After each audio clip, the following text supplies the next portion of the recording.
অনেক ভাইয়েরা জিজ্ঞেস করেন যে কানাডাতে আমার আত্মীয় স্বজন আছে, কাছের আত্মীয় আছে, তারা কি আমাকে স্পন্সর করে কানাডা নিয়ে যেতে পারবে? আমি কি পিআর হতে পারবো? উত্তর হচ্ছে এখন আর পারবেন না ভাই। 2003 সাল পর্যন্ত আপন ভাই বোনকে স্পন্সর করা যেত। কানাডার সরকার বিভিন্ন কারণে, তার মধ্যে একটি কারণ হচ্ছে এই সুযোগটির নানা রকম অপব্যবহার করা হয়েছে এবং সেটা মূলত সাউথ এশিয়ান দেশগুলো থেকে। ওই সময়ের নিউজগুলো বা এটা খোঁজ করলে গুগলে দেখবেন।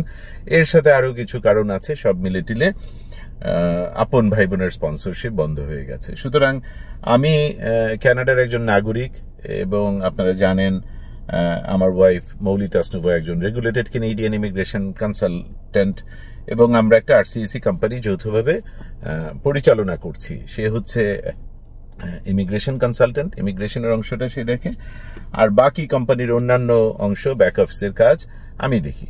তাহলে কানাডার একজন নাগরিক হিসেবে, একটি আরসিইসি কোম্পানির একজন কর্মী হিসেবে আমি কিন্তু বাংলাদেশ থেকে আমার আপন ভাইকেও এই নতুন নিয়মে, এখনকার নিয়মে, গত 2 দশকের নিয়মে স্পন্সর করে আনতে পারি না। তো আপন ভাইকে যখন স্পন্সর করে আনতে পারি না, অন্যান্য আত্মীয় স্বজন তো স্পন্সর করে আনার কোনো সুযোগই নাই। কাকে আনা যায় এখন? ফ্যামিলি, মানে অন্যান্য ফ্যামিলি মেম্বারদের মধ্য থেকে আপনার শুধুমাত্র আপনার বাবা মা, দাদা দাদি, নানা নানি, আপনার স্পাউস, আপনার সন্তান, এদেরকে আপনি স্পন্সর করতে পারেন।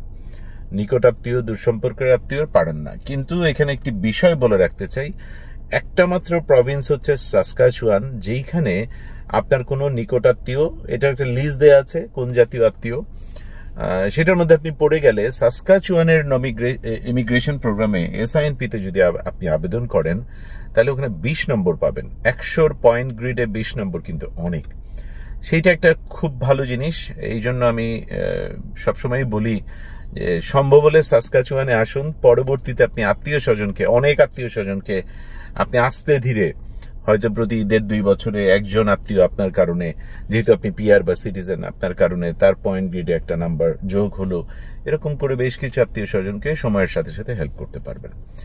আর সর্বোপরি কথা হচ্ছে যে আপনি এইখানে কোনো আত্মীয় স্বজন থাকলে সে যদি আপনার বাবা মা বা এরকম না হয়, আমি যেটা বলছিলাম যে বাবা মা, দাদা দাদি, নানা নানি, স্পাউস এবং সন্তানকে শুধু স্পন্সর করা যায়, এর বাইরের কোনো আত্মীয় স্বজনকে স্পন্সর করা যাবে না।